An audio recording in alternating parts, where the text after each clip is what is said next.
everyone, and welcome to another episode of the Think Oral Health podcast, where myself, Maria Filipova, and Dr. Jonathan Levine build bridges across silos in different disciplines in health. Jonathan, hi, I'm super excited about our guest today. Do you want to tell us who is our conversation partner for this afternoon?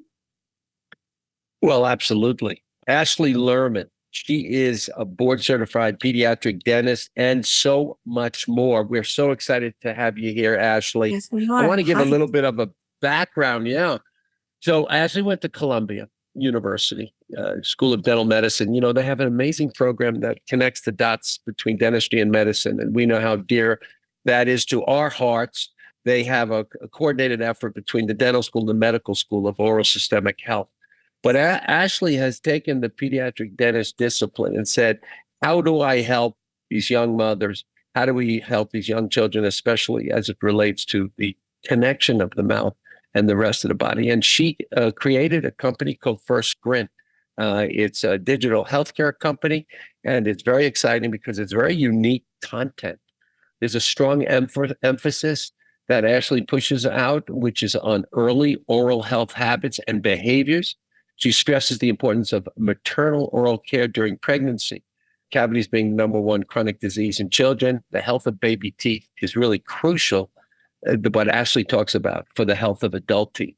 There's so much to talk about with Ashley that and I can go on and on and on with the bio, but let's jump in, Maria, because I'm just so excited for Ashley to open up this whole conversation about pediatrics and the oral systemic health connection.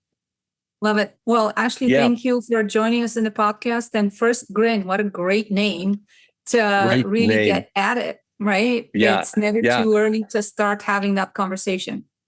Well, yeah, Ashley, great to have you here. Maria, Ashley's not only a pediatric dentist and entrepreneur, but she's also quite an excellent marketer with that name of First Grin. What do you think?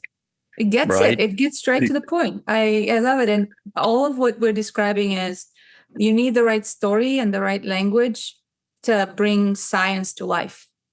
Because otherwise, that's I mean, that's why part of the reason why we do the podcast, because we're trying to bring the stories that bring the science and the research papers to life.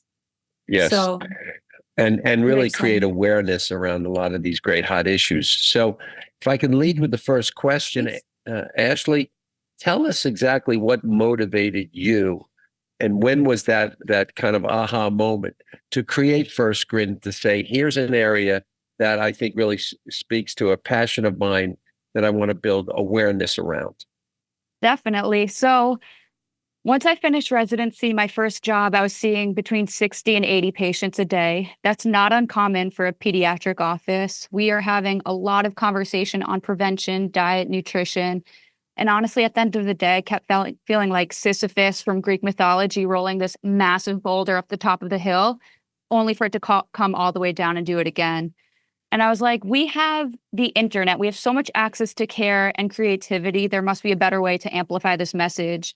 I was getting really frustrated with it. So I decided to quit clinical care at the time and figure out a better way to do it. So I started First Grin about 4 years ago, just the idea, started brewing with the idea. And with the concept of prevention, it's not necessarily something interesting. We know with dentistry, people often seek care once there's a problem established, especially with pediatrics. I hear all day, every day, baby teeth don't matter, yet cavities are kids' number one chronic disease. So there's a big disconnect there. So my challenge is trying to make prevention interesting, tangible, and getting this through the door of people. We know how much access to care is a big issue. A lot of payers are looking for a solution for that. So what I think First Grin has done really successfully, and we've shown major growth and traction, we've helped 220,000 families and still growing, is making this emotional touch point as almost like a baby registry gift to new and expecting parents by getting that preventive information and tools through the door to them. Amazing. John, I heard a myth. So let's just take a pause. We've made it a mission on this podcast to disperse myths. So you mentioned the myth that baby teeth don't matter.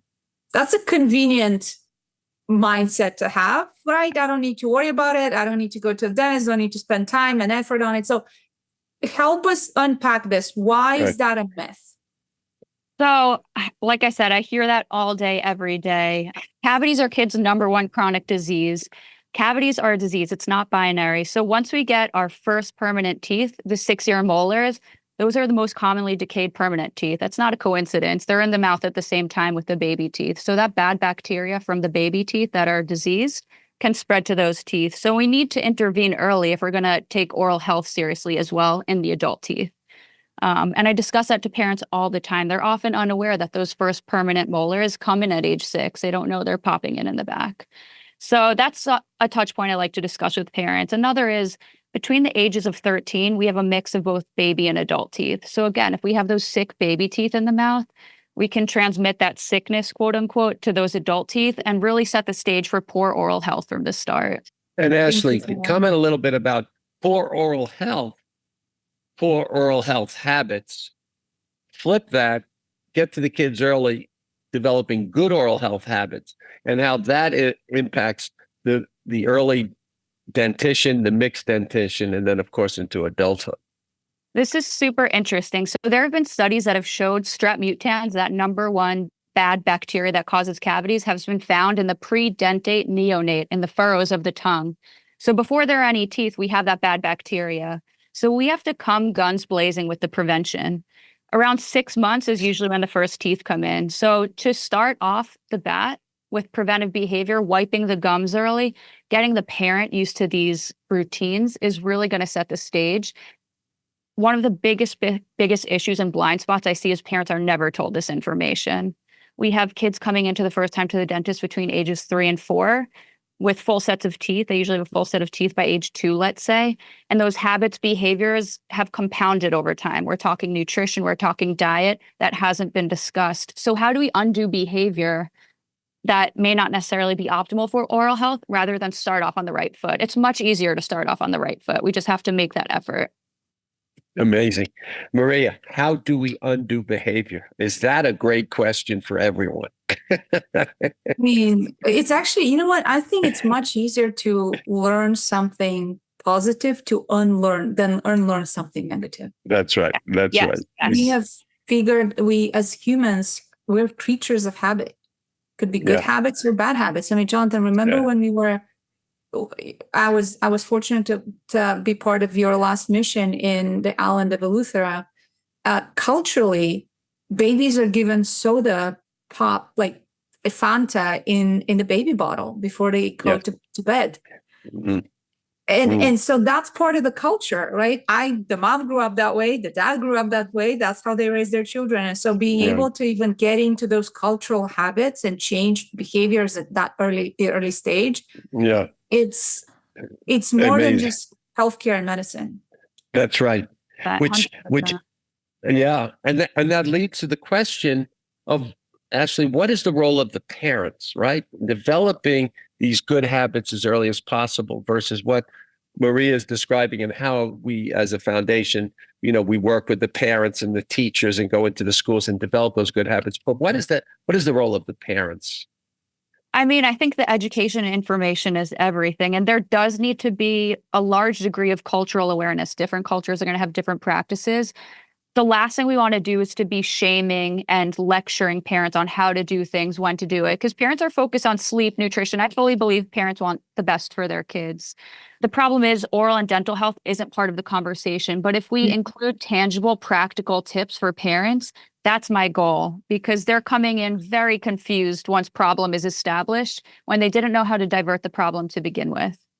Right. So another myth here. Okay, first-time moms, pregnant mothers, is some moms believe that it's not safe to go take care of your cavities if you're pregnant, right? So let's talk a little bit about that. We know Jonathan keeps reminding me daily, and I know from my time at an insurance company as a health executive in one of the second largest insurance companies, we saw one preterm birth of both mom and baby costs upwards of $500,000 in costs in the system. And then both mom and baby tend to be less healthy and more costly as members to take care throughout their life. So preventing even a single preterm birth is good business, not only good clinical practice. So let's talk a little bit about that myth of pregnant moms and the importance of, before you become a parent, the importance of taking care of your oral health. Absolutely. I think this is such an important topic. I think there's a lot of unknown and mystery around it, even among clinicians who don't know how to handle pregnant patients in the dental world. This needs to change. Last year in ACOG's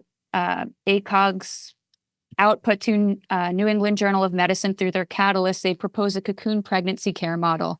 What that means is working interprofessionally with different professionals, such as a behavioral health clinician, social worker, case manager, physician, nurse, midwife, but dentist wasn't included. I think dentists need to be included in that. At least one time during your pregnancy, you will be overlapping with your biannual checkup and cleaning. It's not only recommended, but tons of research has shown correlation with poor oral health and preeclampsia, preterm labor. It's part of the overall body. It needs to be treated systemically as well and shown that it's safe. Part of that is showing dentists as well how to manage these types of patients. Otherwise, they get stuck in a limbo and we're not treating our most vulnerable populations. So Ashley, go right there. You are raising the flag. You started First Grin. There's this huge disconnect between medicine and dentistry. And this, in fact, is very, very near and dear to our hearts, Maria, right? Wave this flag and build awareness. Tell us about what First Grin is doing and tell us what you're doing personally to create the awareness that the mouth is connected to the rest of the body, that there are so many things we could do preventatively if the parents are educated, which then translates to a healthier child.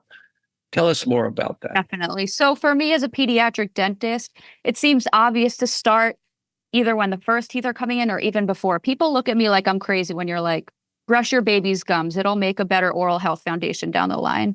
And then I was thinking about this further. Let's take it a step back. Let's target the maternal oral health because we could kill two birds with one stone. So when I was making this plan, I basically cold called a bunch of payers and I was like, do you have plans for maternal oral health initiatives alongside childhood oral health initiatives? What First Grin does is we send out intro oral care kits alongside a digital app that's all evidence-based, parsed down to a health literate. There's a digital trauma guide for toddlers, traumas, sports age traumas, and adult traumas, as well as how to find a dentist, information on fluoride, things that are really hot topics, especially in the pediatric community, maternal health community, and just dentistry overall. I mean, we call it the oral care companion because we don't expect people to be scrolling on it all day, every day. It's if you think of something, you don't want to sift through Google's ads, you could go to this and know that it's going to be evidence-based, easy to understand, and for you to have peace of mind. And for me, to take it past that preventive education, which I think it can be a hard sell to people, people aren't going online and searching preventive dentistry. We send that intro oral care kit to people as well with the tools of how to take care of your baby's teeth. It's a nice registry gift that people have absolutely loved because it's so niche and unique and it teaches them and it's practical and the reception has been amazing. So is the kit available today? And we could probably put a link in our notes of the podcast so people could order and take a look because that's definitely a much more helpful and useful lasting gift than a kitchen appliance. Yes, absolutely. So our website. If this is going to be a baby registry gift, let's just get into it. That's right. Ashley, it's such a great idea about a baby registry gift and build the awareness of the wedding teams to think about that. That's right. Yeah. I mean, it's a good hint. The parents are hinting it because they want grandparents like myself, but it's a great hint for everyone. We've had so many grandparents reach out to the company being like, I'm sending this to my kids. And your positive feedback. I love it. Exactly. And what has been the response? Speaking of positive feedback, I'm hoping that's still going to carry over. Ashley, what's been the response from employers and payers? Have you mentioned you've reached out to them. What's the feedback so far? It's been so exciting. It's been great. Some payers are looking at it as an add-on benefit for family planning. If people wanted to add it on as an extra benefit, they can add it on and get access to the app. But a lot of payers are really interested in the utilization of data that we get from the app as well. What people are looking at, what habits they're logging. We added a gamification. So if you're logging brushing and flossing perfectly, you'll get a gift card to a certain store, those kinds of things to really make it a sticky user experience, because it's really easy to have that app fatigue. We hear that all the time. But I think to see payers not be so risk averse is exciting because that could be a challenging thing to do. And are they currently covering it as part of the benefit? Or is that something that they only make or considering currently, or the employee needs to pay out of pocket to have access to it? So there are a bunch of different models depending on if it's strictly dental insurance, medical and dental insurance. So there are PM models where it just rolled into like a negligible price because of scale versus an add-on benefit, or you get a percentage off if you're a member of that company. So it really ranges depending on the payer. And what's really exciting, and again, for me, is I want this to be accessible to everyone. So reaching out to public health as well, talking about Medicaid payers. So come 2025 and the child and adult oral health quality measurement sets, there's going to be an oral evaluation during pregnancy. So basically, yes, which is huge. It's going to be reporting who received a comprehensive or periodic oral evaluation from a dental provider during pregnancy. So I think it'll push us in the direction to show that it's safe and recommended and I don't want to say required, but recommended during a pregnancy to get that oral health evaluation. Actually, in this patient journey, right, a pregnant mom on Medicaid, whose responsibility is to tell her that she needs to go see a dentist? Is this the OBGYN? Is this the primary care provider she has? Who? Because I maybe it's a wild guess, but my sense is that none of those moms to be are even aware to think about going to the dentist. It's not something that's top of their mind. They probably want to see an OBGYN and maybe a primary care doctor. Definitely. And I don't think it's even specific to just the Medicaid population. I think we could expand it across all demographics where the recommendation to go to a dentist is lost in, whether it's translation or it's just not thought about because there are so many other things to consider. And, I'm very aware of that. Obviously, OBs, primaries have a million other metrics to follow, especially if a patient has a lot of other systemic health issues going on. They may just assume that the patient's going to the dentist on their own. And then there adds the complexity of finding a dentist, that access to care component. So what we want to do is really divert the issue of getting a patient into the chair for the dentist by getting the information and education through the door to them. I really, I don't know. I struggle with that because we talk about access and I really love the opportunity to raise awareness, but at some point you have to intervene. Right. Definitely. And so, and Jonathan, jump in here because I know you're building the practice of the future, if you will, but we have to, if the patient is engaged enough to go to see their dentist regularly, and hopefully that's a, oral health physician like Jonathan, they would probably have some awareness. If I am a mom, struggling to make ends meet and trying to go to my job to get a paycheck and trying to also get to the dentist, that's probably still going to fall through the cracks for me as a patient. So is there things that, and I don't know what's in that pamphlet, Ashley, but are there things that the patient could change behavior-wise at home that could reduce the risk or increase the chances of them having a healthy pregnancy? Or is the call to action truly find a dentist, go get checked out? What's the, what I mean? It seems to me the hardest thing is to get them in the dental office. And if we could do things before that, because some of them won't even make it.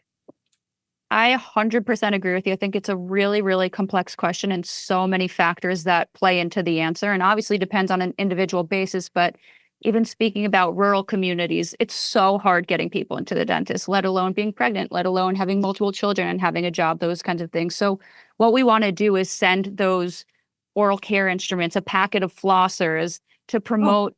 We send flossers, a toothbrush, all of these alongside a little booklet of what to use, how to use it, and when, and stress, again, why this is important during pregnancy and for the newborn child, infancy, into childhood, and setting the stage for adulthood. But again, that doesn't mean that we don't promote going to the dentist. With the app, we are able to connect you to a dentist and those kinds of things based on location as well. Yeah. I mean, doesn't it look, at the end of the day, it comes down to education and building this awareness in the community. Unfortunately, in the poor areas where you don't have access to care, you don't have access to the education, it falls short. That then we need the payer community to think about the ramifications of what happens when we go upstream, when we go early in the preventative mode that Ashley's talking about, and what impact does it have? For example, pregnancy moms, gingival inflammation, pregnancy gingivitis, pre-diabetic, diabetic patients with pregnancy gingivitis, preterm babies that you questioned, Maria, that cost the healthcare system billions of dollars. So it's preventable, purely. Yeah. So it's the payer system appreciating and getting into the science and saying, where do we need to go for intervention? And how do we level the playing field between people with access to care and people who are being challenged because of the communities, that they live in? And Ashley, how are you creating leverage? Tell us about digital health, your view of it, and how our technology today is really shining a light on being hopeful about building this awareness, whether it's social media or your website and things that you're doing through First Grin. Tell us what you're doing today and what are some of the things you hope to do into the future. Definitely. So I think creating the app has been huge. Again, overcoming that friction of getting into the dentist chair. For that first dental visit at pediatric dentist, we're reviewing education, nutrition, diet, what you should be doing at home. If we're able to get that to you before you get into the dentist, that's a huge win for us in a way that's understandable and practical for parents as well. On top of that, we rolled out like a beta pilot of AI-based text messages. So we're able to reach out to pregnant parents as well as new parents. So once they have the child, and the message will change based on at what stage of life we're at. If we send easy, quick tips to busy parents, that's what we want to do. We want to break through their busy routine. Just be like, hey, your life doesn't have to revolve around oral and dental health, but at least consider it, because right now it's not being considered, especially at that stage. Yeah. Yeah, that is great and exciting. And it's a lot about building that awareness, right? And you as a entrepreneur, it's creating the collaborations, right? Working with people that we know that building businesses, Maria, is a team sport. And, we got to come together with like-minded people who are looking to really make a difference in people's lives. And, this is one of such a main area. And it's so exciting that you are shining a light on this and doing something about it, not just, talking about it. It's almost kind of befuzzling, and that's a technical term, because befuzzling. That is a great new word. It's a great new word. Just this conversation I wanted to say it's frustrating, but let's call it befuzzling, because we spend so much money on motherhood. Motherhood is such a industry, right? From a pharmaceutical perspective, from like toys, preparing, and first-time moms are notorious about being overly compliant and enthusiastic to buy things, right?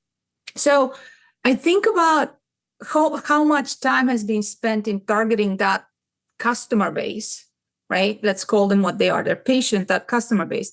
Wearables like Whoop or Fitbit now are targeting ways to predict when your term date's going to be, right? Or I don't know if you've come across, but different states have instituted free texting services, text for baby, where a mom could text baby on the phone at the phone number and then get weekly texts and updates about their pregnancy. And somehow we've managed to create this complex, profitable ecosystem that targets motherhood and pregnant women without including dental. 100%. Right? It's just befuzzling to me how we would be able to do that and go out of our way not to include dental. I guess befuzzling is going to be. I think we should change the name of the podcast to the befuzzling between medicine and dentistry. It is befuzzling. Oh God! But you know what? It's really because I'm prosthodontist, we treat adults. I've met Ashley. I was so impressed with everything she does and how she's, really, really getting after this. And it's part and parcel of our goal, really, to shine a light, build awareness, and do something about it. Which then leads me to the next question to Ashley, because she's a young mom personally, and you have quite a personal story. She got 2 young children. She's a practicing pediatric dentist. She's launching and has this first. I'm telling you, Ashley, tell us, how do you do it? What's the secret that you're able to do all these things? Because for everybody listening to this, for a lot of people, it is quite the balancing act. Oh, Tell us about how you do that's it. so kind, so thoughtful. I definitely don't do it with grace, and it really does take a village. I have such an amazing support system for me to be able to chase this while having a young baby. I can't stress that enough. And I like behind the scenes, trust me, my head is always spinning because I chew on this problem all day, every day. I wake up thinking about it, go to sleep thinking about it, because I know we can do better. It's so timely. I was saying before how Time just came out with a new article called The Rise of a New Kind of Parenting Guru. And it talks all about mom experts on social media and how we can share evidence-based information to disseminate this information with a loudspeaker in the way that people are looking to digest it. If a mom is nursing or feeding in the middle of the night and scrolling on her phone, she can't read a book, or maybe she doesn't want to turn on the light to read a book, but it's just a creative way in staying up with the times with how to get this information out there to make hopefully better outcomes and decisions down the line. So great. Mom expert on social media. Bam. That is so necessary. And using this technology to really build this awareness is a great place to put the focus, because there's many places, right, that you can build. And that's one that's tremendous. Well, personally, Maria, as you know, we're working on the practice of the future. And I was so fortunate to have met Ashley. She came on our foundation mission. She would have been on the last one, but she had her hands full. We missed each other, Ashley. I'm sorry we missed each other. Yeah. She had her body was a little bit busy with creating a beautiful baby, but hopefully she'll join us on future missions, and will be joining us in the whole thesis around the practice of the future and using technology and using all this educational approach. It's been so great, Ashley. How do people find out more about this? We want to put it into our notes, and we want people to have access to you. How would people find out more? So FirstGrin's website is yourfirstgrin.com. On social media, the handle is @FirstGrin, and my personal handle is Pediatric Dentist Mom. Pretty straightforward on that one. I love Pediatric Dentist Mom. That is great. That is great. Powerful. I'm gonna do another plug for you, Ashley, because as an investor, both Johnson and I look at many entrepreneurs and startups and companies. And the one thing that differentiates smart people who want to start a company from entrepreneurs who make it and build a category defining business are the people who are really, really, really good at studying their problem, right? People who are, the word that comes to mind is obsessed, right? They go to bed thinking about this, wake up thinking about this. They become such deep experts in the problem they're solving that they cannot not work on it. And just listening to you, it's very clear that you're one of those rare entrepreneurs. And so for all those investors out there, here's a shameless plug from Maria. Look up FirstGrin and call up Jonathan and I, because we are the experts. We could tell you what we think about this company and where it's going. Absolutely. So super excited about what you're doing. Any upcoming events, products, exciting things that you want our listeners to be looking out for? Stay tuned. We'll do a bunch of announcements on social media. I can't announce any just yet. They're in stealth, but some really, really good ones. We're just amongst friends. You could share. There's putting the carrot in front of everyone, maybe getting some followers. But seriously, go check it out. They're really, really exciting partnerships that I think people will be excited to hear. Fantastic. Awesome. Amazing. Well, thank you. Yeah. We're very grateful to have you. Thank you. And we can't wait to have you back. Appreciate it.